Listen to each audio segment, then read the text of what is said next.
What's up, everybody? We are back. Now, I know last time we talked about a purchase price of $300,000 and doing a down payment and all that whole jazz with the closing costs. So I'm actually going to talk to you about what the upfront costs are now, meaning what you actually have to do to start the transaction and actually push all the way through to the end. So we're going to give you a breakdown of what that actually is. So the first thing you have to do is put earnest money down. So earnest money is literally, it means good faith money. So just like when you go to rent an apartment or you go to rent a house, you have to put earnest money down, then letting the landlord or the owner know, hey, I'm serious about this transaction and I'm putting this money down in good faith so to hold the actual deal.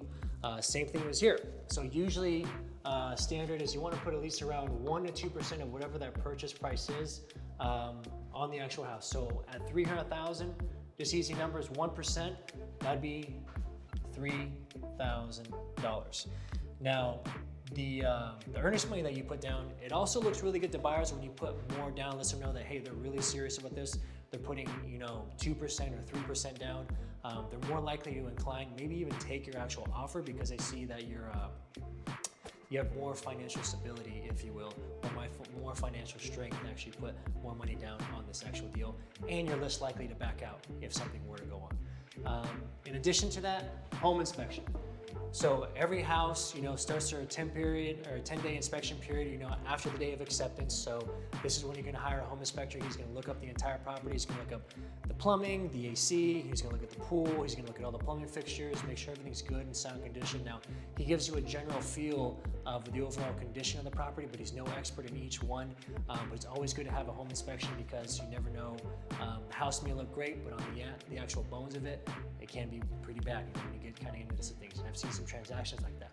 Cool thing about it, it's also known as the buyer's remorse period, or buyer's remorse period, because then you can actually back out of the transaction within those 10 days after you state a reason. But these actually go for around $350 to $450. I've been using my guy Mike Conley for the last 5 years. He used to be a superintendent for one of the major builders here. He's great.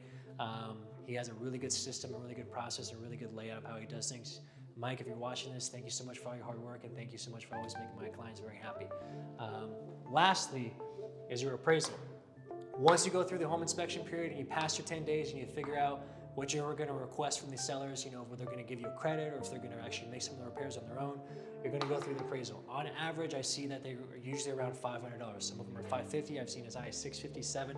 Really depends on the bank or the lending institution that you're working with, what that fee is actually going to be. So if you have your $3,000 earnest money, the cool thing about the $3,000, you put that money down, it goes towards your down payment. So your down payment at 3.5% for $300,000 is $10,500, but you're putting $3,000 of that down. So when you come to the closing table on the day you want to go get keys, you only have to bring in the difference, which for this would be $7,500.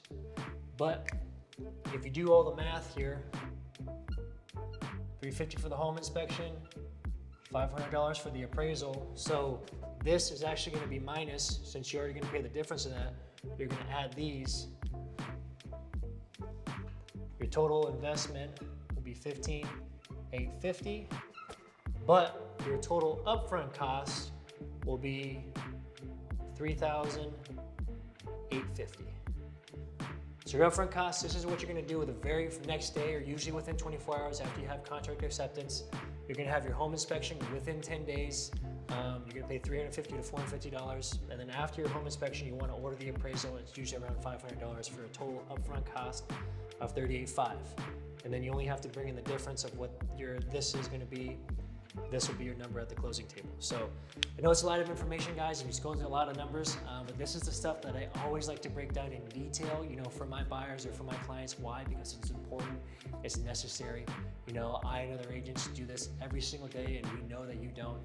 Sometimes an individual goes through a transaction maybe once, twice, 3, 4 times max in their lifetime.